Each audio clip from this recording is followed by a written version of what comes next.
23వ పేర 23వ పేర నుండి చదివితే అక్కడ ఇలాగ రాయబడి ఉంది, అక్కడే నీ చిత్రము ప్రకటన బోర్డుపై వ్రాలాడుతుంది. రైట్. 23 నేను ఇంతకు ముందే తెలియజేసినట్టు. చూడండి, పౌలు క్రీస్తు ఖైదాని వర్తమానం లిటిల్ స్టోర్ హౌస్లో 23వ పేర అని చెప్పాను. నేను చదువుతాను అంతవరకు, వచ్చినంత వరకు.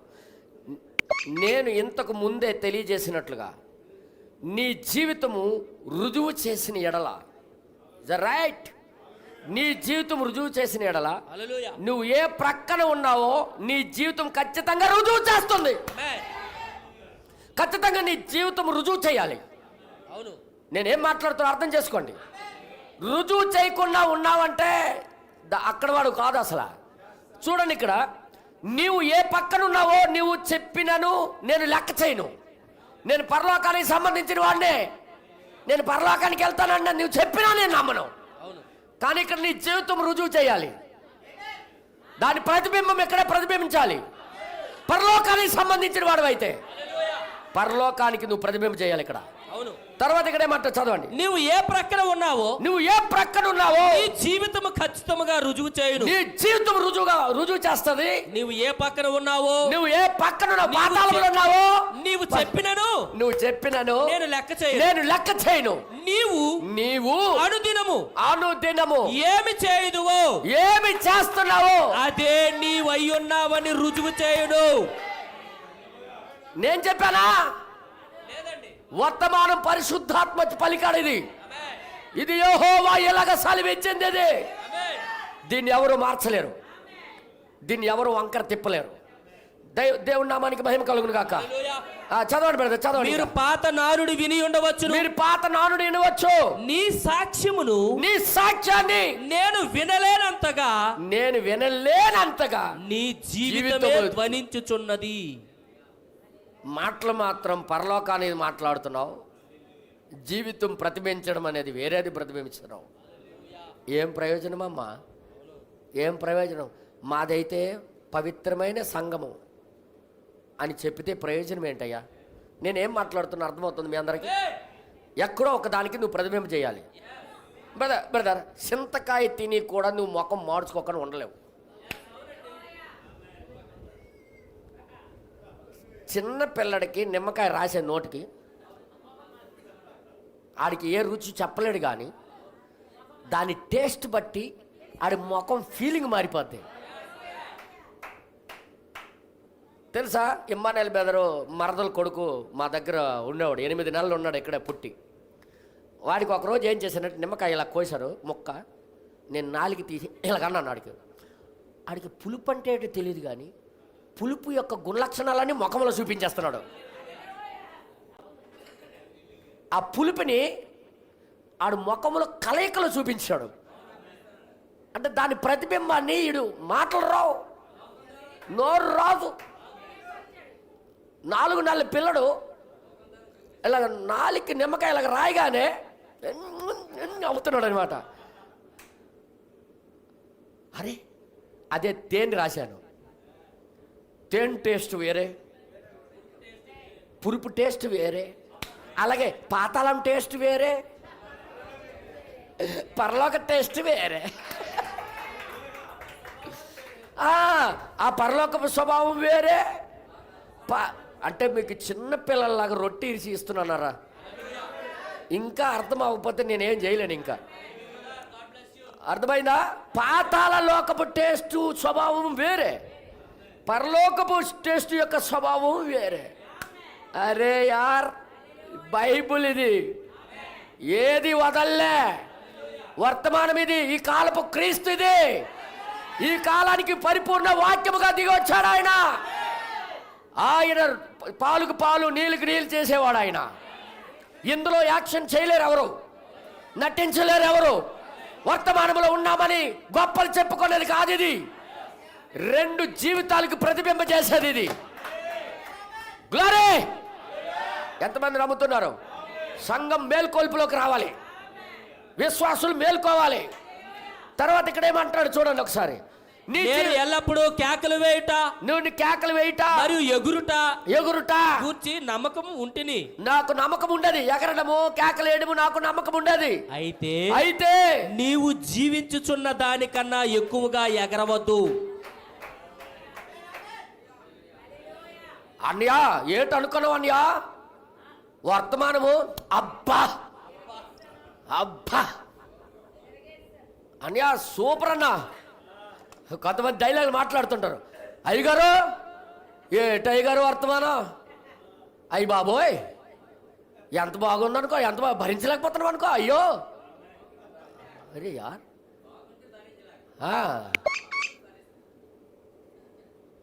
జీవించేవాడు ఈ డైలాగులే కొట్టడం. ఏమంటాడు తెలుసా? తన జీవితం ద్వారా చేసి చూపిస్తాడు. ఆ వాక్యానికి లోబడతాడు, ఆ వాక్యానికి చోటిస్తాడు. తన జీవితంలో దానికి చోటిచ్చి ఆ వాక్యం పనిచేసేటట్టుగా చేస్తాడు. ఆమేన్. తర్వాత ఇంకేమంటాడు చూడండి ఒకసారి. ఎందుకంటే లోకము దానిని గమనించుచున్నది. ఏంటదే? లోకము దాన్ని గమనిస్తుంది. నువ్వు ఎక్కడ ఓడవాలి? సైన్స్ నమ్మదు, చూస్తే కానీ నమ్మదు. కానీ సైన్స్ కూడా రుజువు చేయటానికి కొంతమందిని పుట్టించాడు ఆయన. ఇప్పుడు సైన్స్ కూడా నమ్మదన్నా. ఒక అతను అంటున్నాడు, మేము దేవుడు ఉన్నాడంటే నమ్మమంటున్నాడు ఒక నాస్తికుడు, సైన్స్ మీద ఆధారపడి. నేను అక్కడ ఉండుంటే ఏం వేసేవాడిని తెలుసా? ప్రశ్న. సైన్స్ కదా, సైన్స్ ఎప్పుడు కూడా రుజువు చేస్తుంది, నమ్ముతుంది, చూపిస్తుంది, కనిపిస్తుంది, చేస్తుంది అంటాడు. నిజమే కదా? నీకు ప్రేమ ఉందా అని అడుగుతుంది నేను.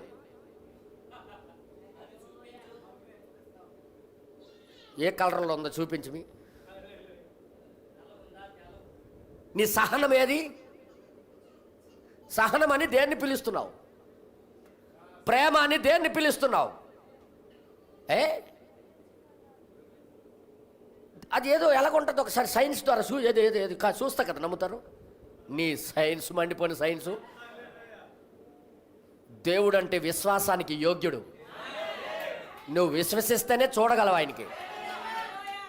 అర్థమైందా? నువ్వు విశ్వసిస్తేనే చూడగలవు. దేవుణ్ణి సంతోషపెట్టాలంటే విశ్వాసం కలిగి ఉండాలి. ఈ సైన్స్ చూస్తే కానీ నమ్మదు. చూస్తే నమ్మిన దానికి నమ్మకం అనరు, విశ్వాసం అనరు దాన్ని. దేవుడి నామానికి మహిమ కలుగును గాక. సారీ, ఇంకా ఏమంటాడు చూద్దాం ఇక్కడ. చదవండి. మరియు ఇప్పుడు ప్రజలు మందిరమునకు రానప్పుడు, ప్రజలు మందిరానికి చర్చికి రాకపోయినప్పుడు వారిలో చాలా మంది దానిని చేయరు. ఏంటి చేయరు? పరలోకానికి ప్రతిబింబ చేయరు. అవును, ఓకే. చర్చికి రావాలని మనసు లేదు వాళ్ళకి. కానీ వాళ్ళకి చర్చికి రాకపోయినోడికి చర్చికి వచ్చేటట్టుగా చేయాలంటే ఇప్పుడు నువ్వే ప్రతిబింబ చేయాలి. వింటున్నారా? ఊరి మీద తిరుగుతున్నాడు, అక్కడ రోడ్ల మీద తిరుగుతున్నాడు. అందుకే తల్లిదండ్రులకి పిల్లలు గమనిస్తారు. వాళ్ళు ఏం చేస్తున్నారు, వాళ్ళు ఎలా మాట్లాడుతున్నారు, వాళ్ళు ఎలా జీవిస్తున్నారు అనేది పిల్లలు చూస్తారు. పిల్లలు మారకపోవడానికి కారణము తల్లిదండ్రులే. నేను అంటాను, పిల్లలు మారకపోవడానికి కారణము తల్లిదండ్రులే. యేసుప్రభుకు చూసి శిష్యులు, విశ్వాసులు ప్రాణం పెట్టేశారంటే కారణం ఏంటి తెలుసా? ఆయన అలాంటి విశ్వాసి. అలాగ జీవించాడు ఆయన. అలాగ జీవించాడు కాబట్టి ఆయన కోసం ప్రాణం పెట్టారనా? సిలువెక్కులు ఎక్కిపోయారు, చర్మాలు వలించుకున్నారు, కొండల మీద త్రోయబడ్డారు, ముక్కలు ముక్కలుగా కోయబడ్డారు.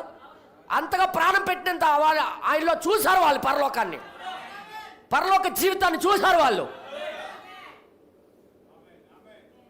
పరలోక జీవితాన్ని చూపించాడు ఆయన. అందుకే పిల్లలు కూడా ప్రాణం పెట్టారు. సూత్రం ఒకేలాగా ఉంది కదా. ఇప్పుడు మన పిల్లలు ఏం చేస్తారు? మనకి నువ్వు ఎప్పుడు ప్రార్థన చేస్తున్నావు, ఎంతగా ప్రార్థన చేస్తున్నావు, ఎంతగా వాక్యం చదువుతున్నావు, యూట్యూబ్లు చూసుకొని కూర్చుంటున్నావా, టీవీలు చూసుకొని కూర్చుంటున్నావా? పిల్లలు గమనిస్తుంటారు. తల్లిదండ్రులకి ఫాలో అవుతారు. నేను బ్రదర్ బెనం గారు చెప్పలేదా? ఒక అతను తాగుకుంటూ మంచు మీద నడుచుకొని వస్తుంటే ఊగుతూ జోగుతూ ఇక్కడ ఒక అడుగు, అక్కడ ఒక అడుగు, ఒక తిన్నగలే అడుగులు తన చిన్న కొడుకు వస్తున్నాడు, ఆ అడుగుల్లో అడుగులు వేసుకొని, చిన్న ఇంకొక దగ్గర అడుగేస్తే మునిగిపోతానని అర్థమైంది వాడికి. మా నాన్న అడుగుల్లోనే అడుగేస్తేనే నేను ములగను అనుకుంటున్నాడు వాడు. బ్రహ్మణం గారు అన్నారు, నిన్ను కూడా ఎంబడిస్తుంటారు. అప్పటి నుంచి అతను ఏం చేసుకున్నాడు తెలుసా? తాగడం మానేశాడు, నడక కరెక్ట్గా చేసుకున్నాడు. నా అడుగు జాడల్ని వెంబడిస్తున్నాడు నా కొడుకు, నా పిల్లవాడు. నేనే కరెక్ట్గా అయిపోతే నా పిల్లవాడు కరెక్ట్గా నడుస్తాడని మార్చుకున్నాడు. చెప్పలే ఇవన్నీ వర్తమానాల్లో లేవా? నువ్వు ఎక్కడ వాడవా చూసుకో. తర్వాత ఇంకా రాయబడి ఉంది, చూడండి ఒకసారి చూడండి. ఇంకేమంటున్నాడు? వారిలో చాలా మంది దానిని చేయరు. అవునండి. మరియు వారిలో కొందరు యథార్థ ప్రజలై ఉండి, చాలా యథార్థ ప్రజలై ఉన్నప్పటికీ రాలేకపోతున్నారు. ఈ చర్చికి రాలేకపోతున్నారు, సంఘానికి రాలేకపోతున్నారు. ఎందుకు? కారణం ఏంటో చెప్తున్నాడు ఇక్కడ, చదవండి. వారు సంఘములో ఎంత అనైతికతను చూసి ఉన్నారనగా, ఎంత దరిద్రం. సంఘానికి వెళ్ళి కూడా, సంఘానికి వెళ్ళిన వారి యొక్క జీవితాల్లో అంత దరిద్రం చూశారు అవతలలో. ఇప్పుడు అడ్డుబండ్లు ఎవరు? సంఘానికి వచ్చిన వాళ్ళే. తర్వాత ఇక్కడ ఏమంటారు చూడండి, దానితో వారు ఇక చేయవలసినది ఏది కనుగొనగోరి ఉండటం లేదు, కలిగి ఉండగోరట లేదు. అసలు వాళ్ళు చేసింది ప్రత్యేకత ఏమి కనబడట్లేదు కాబట్టి వాళ్ళు సంఘానికి రావట్లేదు. అనేక సార్లు దాని గూర్చిన స్వచ్ఛమైన తలంపును మనము మాట్లాడుకొని ఉన్నాము. మీరు వారిని నిందించలేరు. మీరు వారికి నిందించలేరు. అది తమను తాము క్రైస్తవులమని పిలుచుకొనుచు, మేము క్రైస్తవులని చెప్పుకుంటూ ప్రజలు వారి విధానములో జీవించుట వలన అయి ఉన్నది. వారి సొంత జీవితాలు జీవించడం బట్టే ప్రజలు జీవించట్లేదు. మీలో ఆ ప్రకాశం చూడట్లేదు. పరలోకం యొక్క ప్రకాశం మీలో చూస్తే వాళ్ళు ఖచ్చితంగా ఈయనకి మార్చింది నాకు మార్చగలదని ఖచ్చితంగా వస్తారన్న. ఈయనకి ఇలాగ మాట్లాడేవాడు ఇప్పుడు ఇలాగ మాట్లాడుతాడు పవిత్రంగా. నిజంగా వెళ్ళిన ప్లేసులో ఏదో ఉంది. ఇది ఈయన ప్రకాశం కాదు, ఇది పరలోక ప్రకాశం. ఈయన ప్రకాశిస్తే ఖచ్చితంగా అవతల వాళ్ళు మారుతారు. మీరు డైలాగులు ఏం కొడతారు తెలుసా? వీళ్ళందరూ మారరండి, వీళ్ళు దయ్యం పిల్లలు. నువ్వు కొలాయి దగ్గర చూపించాలి, నీ ఉద్యోగం దగ్గర చూపించాలా, నీ డ్యూటీ దగ్గర చూపించాలా, నువ్వు టిఫిన్ కొట్టు దగ్గర చూపించాలి. నువ్వు ఎవడవో మాట్లాడరేటి? నువ్వు నడిచే నడత ద్వారా చూపించాలా, నువ్వు చేస్తున్న పని ద్వారా చూపించాలా. నేను పరలోక సంబంధించిన ఒరిజినల్ అక్కడ ఉంది, నేను ఎక్కడున్నాను అర్థమవుతుంది మీ అందరికీ? పరలోకంలో ఒరిజినల్ ఉంది, నేను ఇక్కడ నీడ బ్రతుకుతున్నాను. ఆ పరలోక స్వభావం ఇక్కడ చూపిస్తే జనాలు దాన్ని చూసి మారుతారు, ఆకర్షించబడతారు. ఏదన్నా మీరు మరి చెప్పండి, దుష్ట సాంగత్యం మంచి నడవడికి మార్చేస్తుంది అని బైబిల్ చెప్తుంది. అంటే దుష్టులతో తిరగకూడదనే ఉద్దేశంతో. మరి మంచోడు అయిన నీతో వాళ్ళు తిరుగుతూ వాళ్ళు మారాలి కదా. అరే యార్, చీకటికి అంత పవర్ ఉంటే మాట్లాడరేటి? చీకటికి అంత పవర్ ఉంటే మరి ఎలుక్కి ఎంత పవర్ అవుతుంది మీకు? అందుకే చెప్తున్నాను, హానోకు దేవుడితో కలిసి నడిచి దేవుడిలాగా అయిపోయాడు. ఒక మానవుడు దైవత్వంలో నిత్యత్వంలోకి వెళ్ళిపోయేంత స్థితి వచ్చింది దేవుడితో కలిసి నడిచినందుకు. దేవుడు ఆయనలాగా మారిపోలే, ఈయనే దేవుడిలాగా మారాడు. అరే చెడులు బ్రదరు చాలా మంది డైలాగ్ కొడతారు, బ్రదరు నాకు ఎవరు సావాసం లేదు పడిపోయాను బ్రదరు నాకు ఎవరు సంఘం లేదు అందుకే పడిపోయాను బ్రదర్, నా చుట్టుపక్కల అవిశ్వాసాలు కూడా పడిపోయాను బ్రదర్. నువ్వు విశ్వాసమే కదా, దానియేలులాగా ఎందుకు నిలబడలేదు? శద్రకు మెషకు అబేద్నెగోలాగా ఎందుకు ఆ ప్రకాశం చూపించలేకపోయావు? దేశం మొత్తం మారిపోయింది వాళ్ళకి చూసి, ముగ్గురిని చూసి. ఒక రాజ్యమే యెహోవాని సల్యూట్ కొట్టింది. మాట్లాడరేటి? ఒక్కడు యేసేపు ఏ సహవాసం లేదు, ఏ చర్చి లేదు, ఏ సహవాసానికి లేరు. తండ్రి దూరం, సోదరులు దూరం, తమ్ముడు దూరం, అందరూ దూరమే. ఒంటరిగా బానిసగా బ్రతుకుతున్నాడు. ఆ ఒక్కడ వల్ల దేశం మొత్తం మారలేదా? ఆయన దేన్ని ప్రకాశింపజేశాడు? అయితే పరలోకాన్ని. పరలోకంలో నా శరీరం ఉందని చూపించడం ప్రారంభించాడు. ఈరోజు సంఘానికి జనాలు రాకపోవడానికి కారణం ఏంటన్నా? ప్రవక్త. నేను అనలేదన్నా, నేనంటే నువ్వు ఉంచుతావు సీరియవు గొడ్డలు చేసి బద్దలు చేసేస్తావు నాకు. నేను అనలేదు. పరిశుద్ధాత్మ ఈ కాలంలో వచ్చి సంఘానికి బోధించింది. సోదరుడా, నేను ఎగురుతున్నాను. వాక్యం చెప్పినప్పుడు గుండెకాయ ఎక్కడెక్కడెక్కడలాడుతుంది, వణుకొచ్చేస్తుంది, నాకేదో అయిపోతుంది, కేకలేస్తున్నాను అని దాని మీద డిఫెండ్ అయిపోకు. లోపల ఏటవుతుందో చెప్పు, లోపల ఏం జరుగుతుందో చెప్పు, లోపల మార్పు వస్తుందా లేదా చూడు. హల్లెలూయా. చూడండి ఒకసారి ఏమంటాడు, చూడండి ఒకసారి దయచేసి మీరు అందరు చూడండి. ఇక్కడ ఏమంటాడు? లోకమునకు పెద్ద ఆటంకం లోకానికి ఎవరు? వారే అయి ఉన్నారు. అంటే క్రైస్తవులు అని చెప్పుకొని సంఘానికి వచ్చి బయటికి వెళ్ళి తమ జీవితాలు తమ జీవించిన వాళ్ళు, వారి జీవితాలు వారు జీవించిన వాళ్ళే అవునండి లోకానికి ఆటంకం. ఈ మాట విని సిగ్గు కలగాలి ప్రతి ఒక్కరికి. తర్వాత ఏమంటాడు చూడండి. వారు ఎవరంటే పురుషుడు మరియు స్త్రీ క్రైస్తవులని కనబరుచుకొనుచు మరియు వారు చెప్పుకొని దానికి భిన్నమైన జీవితములు జీవించు వారై ఉన్నారు. నేను ఎంతమంది చెప్పను, నా కళ్ళ ముందే ఉన్నారు వాళ్ళు. నేను ఖచ్చితంగా చెప్పగలను. చిలక పలుకులు ఈ వర్తమానం గురించి మాట్లాడుతున్నారు. చిడిబిడి వరస పల మాట్లాడుతుంటారు. పని మాత్రం పనికిమాలి పని, క్రియలు మాత్రం పనికిమాలి క్రియలు. ఇంకెలాగ తెలుసా? అవును ప్రవక్త అక్కడ అన్నాడు. అవును ఏ డైలాగులు, కానీ పలుకులో బంగారం, క్రియలో గాదిలి పట్టదు ఒక్కొక్కడు మాటలు, బస్తాలు పట్టవు ఒక్కొక్కడు మాటలు. ఆటంకం ఎవరన్నా ప్రపంచానికి, లోకానికి ఎవరు ఆటంకం? సంఘానికి వచ్చి కూడా పరలోక వాతావరణాన్ని ప్రతిబింబజేయకపోయినాడే ఆటంకము. అర్థమైంది మీ అందరికీ? భార్య మారకపోవడానికి కారకుడు ఎవడు? భర్త తగిన జీవితం చూపించకపోవడమే.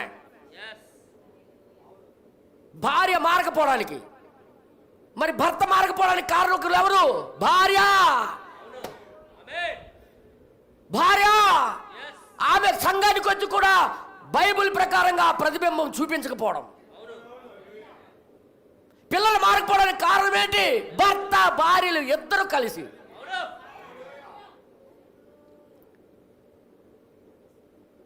బైబిల్ చెప్తుంది ఆ విధంగా. బైబిల్ రాయబడింది, నువ్వు విశ్వసించినట్లయితే నీ ఇంటి వారును రక్షించబడతారు. ఫస్ట్ ఎవరికి వేసాడు డోసు? తండ్రికి ఫస్ట్ డోసు ఎక్కించింది అక్కడ. హల్లెలూయా. పిల్లలు మారాలి, చాలామంది డైలాగులు అంటుంటారు, ఒరే నాలాగా సరిపోకరా నువ్వు. ఆ డైలాగ్ పనిచేయదు. నాలాగా చెడిపోకురా అనకూడదు, నాలాగా బ్రతుకురా అనాలి. ఏటనాలి? అందుకే పౌలు గారు జీవించి చూపించాడు. నేను క్రీస్తుని పోలి నడుస్తున్నాను, నన్ను పోలి మీరు నడవండి. సంఘం ఈరోజు చెప్పాల్సిన స్థితికి ఎక్కడికి రావాలి? నేను క్రీస్తుని పోలి ప్రకాశిస్తున్నాను, నన్ను పోలి మీరు నడవండి అని లోకానికి చూపించవలసిన బాధ్యత సంఘానికి వచ్చిన ప్రతి ఒక్కరిది. దేవుని నామానికి మహిమ కలుగును గాక. ఎక్కడో ఒక దానికి నువ్వు ప్రతిబింబజేయాలి. నువ్వు చేయకపోతే ప్రమాదకరం. హల్లెలూయా. ఇక్కడ చూడండి, లోకానికి ఆటంకం ఎవరంటే సంఘానికి వచ్చిన వాళ్ళే. నేను చెప్పలేదు, ప్రవక్త చెప్తున్నాడు ఇది. నెక్స్ట్ తర్వాత ఇప్పుడు తీర్పు దినమున శోభలు నిరుత్సాహములు. శోభాలు అంటే చాలా మందికి అర్థం అవ్వదు. శోభ అంటే జాగ్రత్త వినండి, శోభ అంటే బాధ వేదన కాదు. శోభ అంటే ఏంటది అంటారు, నిరుత్సాహం. ఇంకా నిరుత్సాహం కూడా చాలదు, భంగపాటు. సోదరులరా, క్షోభ అంటే భంగపాటు. భంగపాటు ఉదాహరణకి భంగపాటు అంటే మీకు అర్థం కాదు, దానికి కూడా ఎరాలి. ఇప్పుడు భంగపాటు అంటే ఏంటో అది కూడా ఎరాలి మీకు. ఇప్పుడు భంగపాటు అంటే ఏంటో తెలుసా? ఖచ్చితంగా నేను ఉన్నట్టుగా రాశాను, నాకు 100 మార్కులు రావాల్సిందే అంటాడు చూడు, ఆడికి 0 వచ్చింది అనుకో, వాడు ఎలాగైపోతాడు ఒకసారి ఆలోచించండి. ఏమమ్మా, మా పాప తెలుసు బాగా, కొన్నిసార్లు దానికోసమే ఎండిపోతుంటుంది సగం. అది అంత బాగా రాశాను, ఏంటి మా మార్కులు రాలేదు అని అంటుంటుంది, అని ఉంటుంది. నాకు తెలుసు ఆ విషయం. రాత్రి పగలు చదివిన దాన్ని నాకు ఎందుకు మార్కులు రాలేదు, నాకు గొప్ప బాధ అనిపించేస్తుంది. నాకు బాధ, భంగపాటు కలుగుతుంటుంది. అంటే బాగా రాసినప్పటికి కూడా మార్కులు పడకపోతే, కానీ మార్కులు ఎందుకు వేయలేదో అవతల దిద్దినోడు ఎలాంటోడు తెలుసా? ప్రతి అక్షరానికి చూసినోడు. నువ్వు కేకి బదులు ఎమ్మ రాసేసి ఎమ్మకి బదులు కే రాసేస్తే మార్కులు కావాలా? అలాగే సంఘములోకి వచ్చిన వాళ్ళే భంగపాటు అవుతుంది. మేము ప్రతిరోజు చర్చికి వెళ్ళే వాళ్ళం కదా, పాస్టర్ గారికి బట్టలు తీసాం, పాస్టర్ గారికి భోజనం పెట్టాం, పాస్టర్ గారికి దండేసాం, మరి ఇది చేసాం. సంఘానికి మేమే ముందెళ్ళవి, మేము దాన ధర్మాలు చేసాం, మేము నీతి కార్యాలు చేసాం, మాకు దేవుడు ఖచ్చితంగా ఓటు వేయవలసిందే అనుకున్నోడే భంగపడతాడు. శోభ ఎవరికి కలుగుతుందంటే, బాధ ఎవరికి కలుగుతుందంటే, భంగపాటు ఎవరికి కలుగుతుందంటే, వచ్చి కూడా పరలోకానికి ప్రతిబింబ చేయకపోయినాడు. నేనేది మాట్లాడుతున్నా అర్థమైందా? అందుకే ప్రవక్త ఏం చెప్తున్నాడు తెలుసా? వివరంగా చెప్తున్నాడు. ఇక్కడ వివరంగా చెప్తున్నాడు. సోదరి సోదరులారా, భాయ్ జాగ్రత్త వినండి. తర్వాత ఇంక రాయబడింది, చదవండి బ్రదర్. ఇప్పుడు పాపి అయిన వాడు కాదు భంగపడేది, సారా తాగినోడు కాదు భంగపడేది, జోదగాడు భంగపడాడు కాదు, వ్యభిచారి భంగపడడు. నరకాగ్నిలోనికి వెళ్ళండి అని చెప్పినప్పుడు వాళ్ళకి ఏ బాధ అనిపించదు. అది వాళ్ళు విన్నప్పుడు, దేవుడు మీరు నరకానికి వెళ్ళిపోండి అన్నప్పుడు వాళ్ళకి ఏం బాధ అనిపించదు. అతను క్షోభకు గురికాడు. వాడికి ఎటువంటి బాధ అనిపించదు, ఎందుకంటే నేను చేశాను ఇవి చేశాను కాబట్టి నేను అక్కడికి వెళ్ళవలసింది అనుకుంటాడు. కానీ ఎవడు భంగపడతాడంటే చూడండి ఇక్కడ ఏమంటాడు, అతను ఎంత మాత్రము క్షోభ చెందడు. వాడు ఎట్టి పరిస్థితుల్లో బాధపడ్డు, క్షోభ చెందడు, భంగపడ్డు. అయితే ఏ వ్యక్తి అయితే పరలోక ప్రతినిధి అంటున్నాడు, తనకు తాను సంఘము యొక్క విశ్వాసము వెనుక దాగుకొని ఉండును, అది ఆ అబ్బాయే తీర్పు దినమున క్షోభను ఎదుర్కొనును. అమ్మ నాయన, 10th క్లాస్ చదివేస్తున్నాను చెప్పుకొని పరీక్ష పాస్ అవ్వకపోతేనే దెబ్బ తగులుతుంది ఆడికి. ఉదయం నుండి సాయంత్రం వరకు పశువులు కాసుకున్నాడికి ఆడికెందుకు దెబ్బ తగులుతుంది? ప్రతిరోజు ఇంటి పని చేయక, పొలం పని చేయక చదివేస్తాను నాన్న అని వెళ్ళినోడే చదవకుండా జాయిన్ అవ్వకపోయినోడికి అసలు ఏంటి, ఆ పేపర్లో పేరు రాకపోయినేటి, నెంబర్ రాకపోయినాయంటి. ఆడు చూడటు పక్క, వాడు చూడరు. ఒరే ఈరోజు పేపర్ చూసావరా, రిజల్ట్ వచ్చిందంటే రిజల్ట్తో నాకేటి పనిరా, సొమ్ములు కాసుకున్నాను నేను, రిజల్ట్ నాకేటి పని అంటాడు. ఆడితో గొడవే లేదు. కానీ డైలీ స్కూల్కి వెళ్ళాడు చూడు, రోజు చర్చికి వెళ్ళాడు చూడు, వారానికి చర్చికి వెళ్ళాడు చూడు, వారం అల్లెల్లి అన్నాడు చూడు, వారం ఆమెను అన్నాడు చూడు, వారం చప్పట్లు కొట్టాడు, గెంతులు వేసాడు. వాడికి అవుద్ది.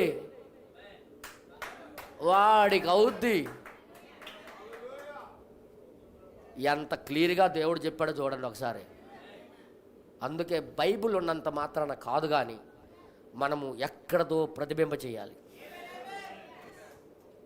పరలోక స్థలం యొక్క ఛాయ అయినా అయి ఉండాలా, నరకం యొక్క ఛాయ అయినా ఉండాలి. అందుకే శారీరక కార్యాలు జరిగించేవాడు దేవుని సంబంధి కాదు. అందరు చెప్పండి, అందరు చెప్పండి. ఆత్మ కార్యాలు జరిగించువాడే దేవుని సంబంధే. ఎంత క్లియర్గా రాయబడి ఉంది.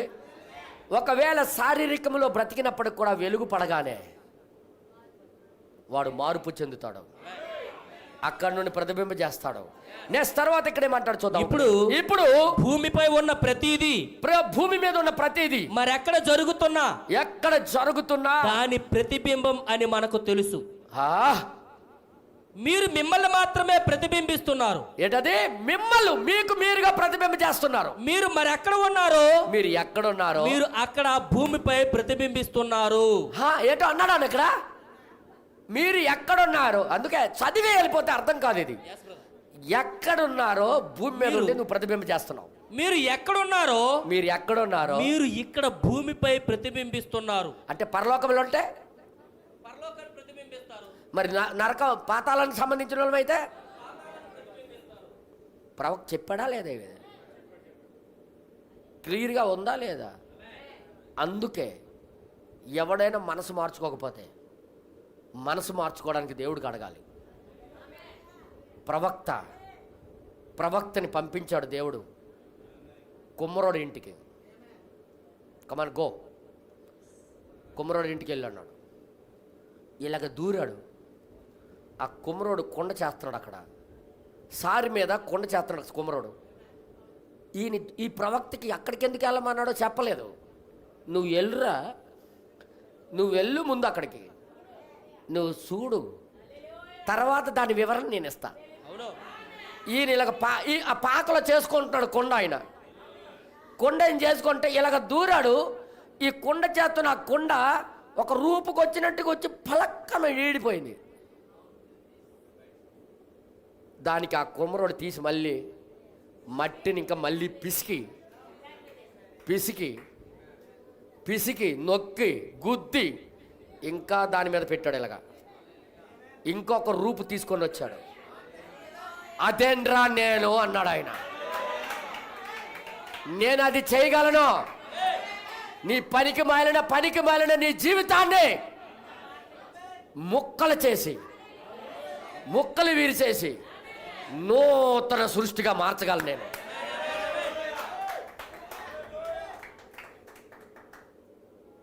అలాగే ఈరోజు ఏం చేయాలంటే, ప్రభువా నీ దగ్గర ఆ సామర్థ్యత ఉందని నాకు తెలిసిపోయింది. ఏం చెప్పాలట? ప్రభువా నువ్వు నీ దరిద్రమైన ఈ కొండని నువ్వు మరలా కొత్త రూపులోకి తీసుకొని రాగలవు. నేను పనికి మాలిన కొండని పగలగొట్టి ఆ కుమ్మరవాడి వలె నువ్వు మరొకసారి పిసికి నాకు నూతన పరచగలవు. ఆ పరలోకానికి ప్రతిబింబజేసేవాడిగా నువ్వు చేయగలవు ప్రభు అని ప్రార్థన చేయాలని దేవుడు ప్రవక్తని కుమ్మరవాడి ఇంటికి పంపించాడు. ఎంతమంది చదివారా మాటలు? ఎవరిని పంపించాడు? అది ఇర్మియాని. ఇర్మియాని. సరిగ్గా లేరు ఇశ్రాయేలు సరిగ్గా లేరు వారి జీవితాలు. దేవుడు మనుషులు అని చెప్పుకుంటున్నారు, దేవుడి చేత ప్రతిష్ఠింపబడ్డామని చెప్పుకుంటున్నారే కానీ దేవుడి చేత పంపబడిన ప్రజలం మేము, దేవుడు ఎన్నుకోబడిన ప్రజలమని చెప్పుకుంటున్నారే కానీ దేవుడు అనుకునే రూపంలో లేరు వాళ్ళు. 18వ అధ్యాయము 2వ వచనం. రైట్ 18వ అధ్యాయమే రైటే. 18వ అధ్యాయము 1వ వచనం నుండి ఓకే 18వ అధ్యాయం రైట్ మీద 31 అనుకున్నాను. 18వ అధ్యాయము క్షమించండి, ఇర్మియా రాసిన గ్రంథం 18వ అధ్యాయం 1వ వచనం నుండి. యెహోవా యొద్ద నుండి ఇర్మియాకు ప్రత్యక్షమైన వాక్కు నీవు లేచి కుమ్మరి ఇంటికి పొమ్ము, అక్కడ నా మాటలు నీకు తెలియజేతును. నా మాటల యొక్క ఏంటో తెలియజేస్తాను. ఓకే.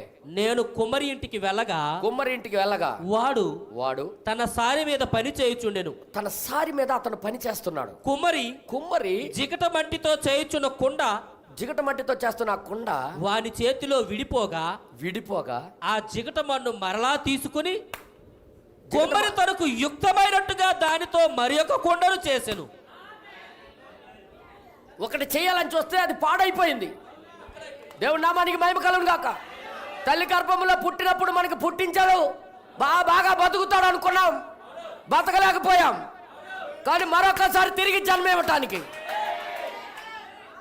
మరొక జన్మ ఇవ్వటానికి దేవుడు సిద్ధపాటు అయ్యాడు. మొదటిసారి ఫెయిల్ అయ్యాం, మొదటి జన్మ ద్వారా ఫెయిల్ అయ్యాం, రెండో జన్మ ద్వారా పాస్ అవుతాం. రెండోసారి కుమ్మరి ఆ మట్టినే తీసుకున్నాడు, వేరే మట్టి కాదండో. ఏదైతే పగిలిపోయిందో, ఏదైతే పాడైపోయిందో, ఈ మొదటి జన్మ ద్వారా ఏ జన్మ అయితే పాడైపోయిందో అదే దాన్ని మరలా తీసుకున్నాడు, అదే జన్మను మరలా తీసుకున్నాడు. తీసుకొని ఏం చేస్తున్నాడు అంటే చూడండి ఒకసారి, అక్కడ ఏమంటున్నాడు చూడండి ఒకసారి. అంతటా యెహోవా వాక్కు నాకు ప్రత్యక్షమై ఎలాగు సెలవిచ్చెను. యెహోవా వాక్కు ప్రత్యక్షమై నాకు ఇలాగ సెలవిచ్చెను. ఇశ్రాయేలు వారలారా, ఈ కుమ్మరి మట్టికి చేసినట్టుగా నేను మీకు చేయలేనా? మీకు నేను చేయలేనా? ఇదే యెహోవా. నేను మార్చలేనా? నేను మార్చలేనా? నేను చేయలేనా? తర్వాత ఇక్కడ ఏమంటారు చూడండి. జిగట మన్ను కుమ్మరి చేతిలో ఉన్నట్టుగా ఇశ్రాయేలు వారలారా, మీరు నా చేతిలో ఉన్నారు. దానిని పెళ్లగింతుననియు, దాన్ని పెళ్లగిస్తానని, విరగగొట్టుదునని,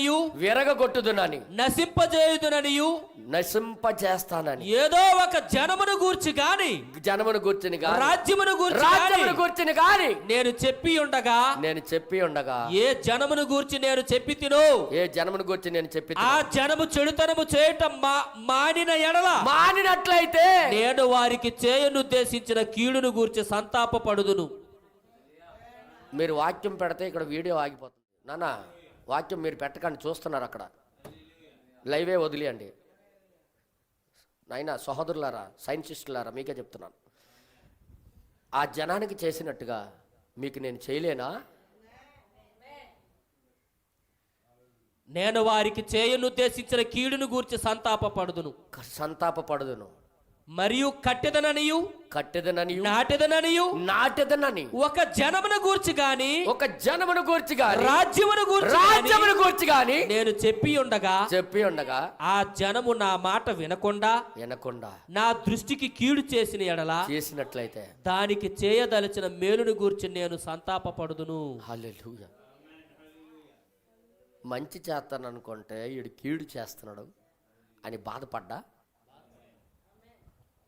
మట్టికి చేసినట్టుగా మీకు నేను చేయలేనా? ఒక రూపు నుండి మరొక రూపుకి మీకు తీసుకొని రాలేనా? అదే ప్రార్థన బ్రదర్ బ్రనహాం చేసి ఉన్నారు. కరెంట్ వచ్చింది మళ్ళీ. అదే ప్రార్థన బ్రదర్ బ్రనహం గారు చేసి ఉన్నారు. హల్లెలూయా, హల్లెలూయా. నాకు గొప్ప ఆనందం అనిపిస్తుంది ఈరోజు. దేన్ని ప్రతిబింబించేస్తారో అదే మీరై ఉన్నారు. అర్థమైందా? దేన్ని ప్రతిబింబ చేస్తారో అదే నీవు ఉన్నావు. దీంట్లో ఇంకేం మోసం లేదు, భంగపడేది మీరే. అలాగైతే అందుకే మార్పు లోపల రావాలి. నీ మట్టుకు నువ్వు మారిపోయావన్నట్టుగా చూసుకోగలిగి ఉండాలి. నాలో ఆ మార్పు వచ్చిందని చూసే స్థితికి రావాలి. అర్థమైందా మీ అందరికీ? హల్లెలూయా. ఇంకా వర్తమానాలు తీయలా? ఇంకా తీస్తాను మీకు, ఇంకా చదివిస్తాను మీకు. ప్రవక్త ఏం చక్కగా బోధించాడో మనకి చూడండి. ప్రవక్త ఎంత చక్కగా బోధించాడో మీరు చూడండి ఒకసారి. దేవుడి నామానికి మహిమ కలుగును గాక. చూడండి మెసేజ్లో ఇంకా కిందకి రాయబడింది, మరియు మీరు ఎక్కడ ఉన్నారో మీరు ఇక్కడ ఉన్నారు. అవును. ఇప్పుడు మీరు మరియు మీ జీవితం ఇక్కడ సరిగ్గా లేకపోతే, ఇక్కడ కానీ మీరు జీవితం సరిగ్గా లేకపోతే మీ ఆత్మీయ శరీరము ఇంకా సరిగా లేని ప్రదేశములో ఉంది. ఎంత క్లారిటీ, ఎంత క్లారిటీ. ఇక్కడ కానీ నువ్వు సరిగ్గా లేకపోతే మీ ఆత్మీయ శరీరము, నీ ఆత్మీయ శరీరము ఇంకా సరిగ్గా లేని ప్రదేశములో ఉంది. అంటే నరకంలో ఉంది అది. కానీ మీరు మీ అన్ని అవయవాలను దేవునికి లోబడినట్లయితే, అన్ని అవయవాలు దేవునికి లోబడినట్లయితే మీరు ఇక్కడ ఉన్నదాన్ని మీరు మరెక్కడ ప్రతిబింబిస్తున్నారు? అల్లా ఏదో నిజమైన స్థలంలో ఉన్నారు మీరు. అవును. ఇక్కడ సమర్పించుకున్న వాడు ఎవడంటే అక్కడ ఉన్నాడే. దేవుడు నామానికి మహిమ కలుగును గాక. ఆ విధంగా రూపాంతరము చెందండి. రోమిలికి రాసిన పత్రిక 12 అధ్యాయం 1వ వచనం నుండి, రోమిలికి రాసిన పత్రిక 12 అధ్యాయం 1 వచనం నుండి. హల్లెలూయా.